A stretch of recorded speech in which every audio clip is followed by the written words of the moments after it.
Hello everyone, I'm here talking to Laura Luxton and she's going to tell us a bit about her role at SPFT, what she's been up to, and just what it's like on a typical day in her life. So thank you for joining us and chatting to us, and first of all, tell us a bit about your role.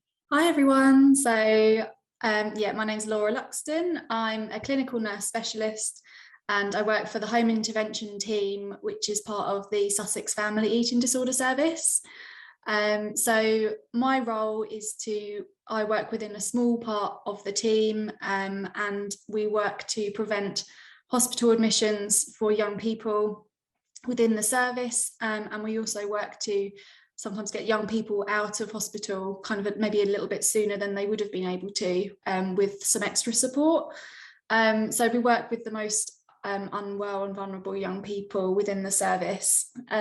We're a short-term intervention, so we usually see young people sort of anywhere between sort of six to 10 weeks, and during that time we work a lot on phase 1 of the family therapy model. So we work at refeeding the young person, and supporting and empowering the family in order to nourish their young person. We also do a lot of work around psychoeducation and just sort of general support and guidance around meal planning. So we do all of their physical observations, which we do all within the home setting. So we see all of the young people in their homes, rather than them coming out to a clinic to come and see somebody. In a nutshell, that's kind of what I do. Okay, so why don't you tell us what a typical day in the life of someone who works for your role? So every day is totally different. I usually start the day, we have a morning check-in meeting. Obviously we all still work quite virtually and don't really kind of be in the same base as each other quite that often. So the 9 a.m. check-in meeting is every morning. It just gives a space for people to connect, and also to bring any cases that they might need for consultation and discussion with the wider MDT. So that starts every morning for about half an hour. And then from there, I usually have about 2 or maybe sometimes 3 home visits throughout the day. I travel across the whole of Sussex, and so some young people may live sort of 20 minutes away from my house, other young people may live an hour and 20 minutes away from my house. So it really depends where the young people are located as to how many visits I can get in a day. Also, being a clinical nurse specialist in the team, I supervise other junior members of the team. So one of my days a week might be providing some supervision to other members of the team, and also MDT discussions. That happens on a Wednesday. Wednesday's quite meeting heavy. So we have quite a big MDT meeting in the morning, reflective practice we have, and training and teaching sessions. So every day is completely different, but it's a mix of home visits and meetings and supervisions and training and driving.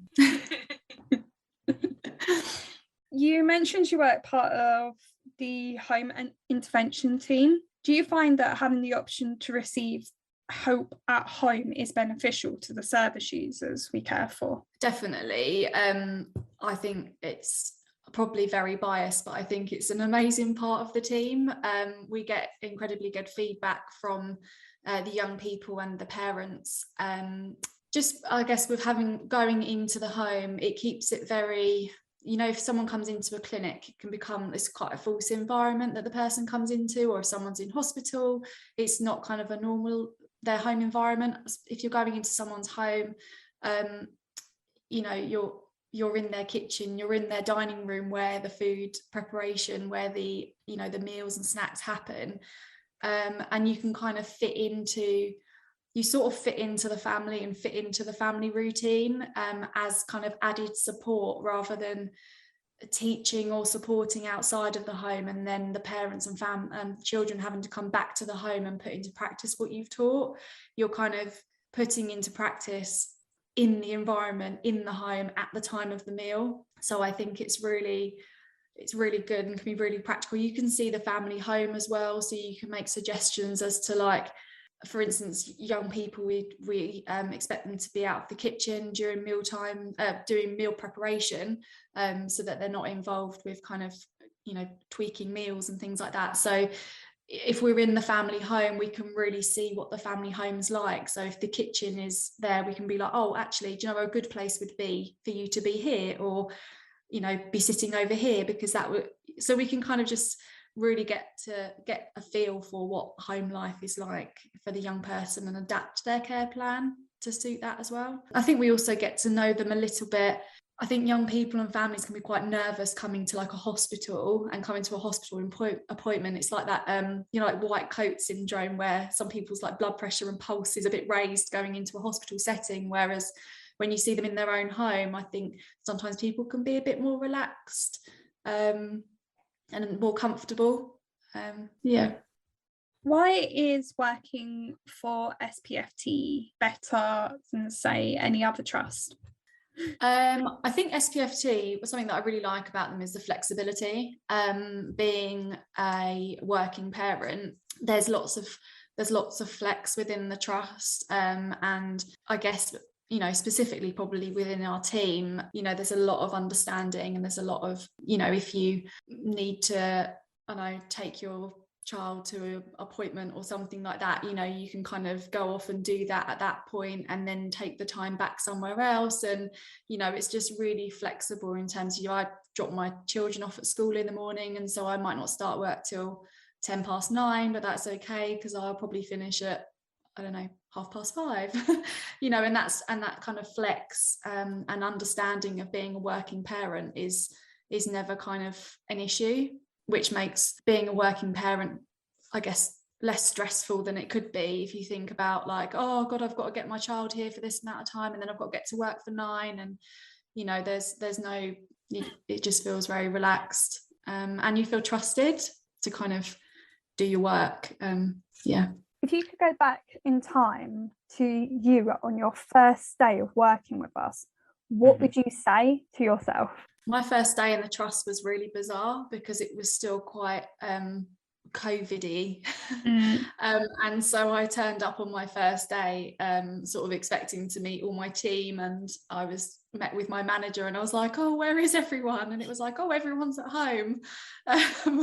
So that was quite anxiety provoking, but actually I suppose if I go back, I think on the day I was like, oh no, like, how am I going to cope with this? Like, it's a different way of working now. And I'd come back from maternity leave, so when I'd left to go on maternity leave, things were sort of at the beginning of the pandemic, so we were still pretty much working quite normally, and then I was off for like most of the pandemic, and then came back at the kind of, I always just describe it as like the scene of a car crash, like so much has happened and I'm just sort of like, like, what do I do now? So I suppose if I could go back, and I would just reassure myself like it will be okay.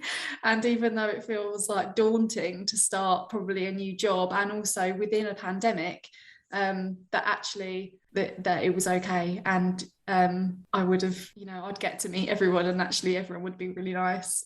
Thank you for taking time out of your very busy schedule to have a chat with us today. No problem. And it was really nice to have a chat, and hopefully people will have a listen to this, hear how lovely the role is, and you'll get some new colleagues. Amazing, thank you.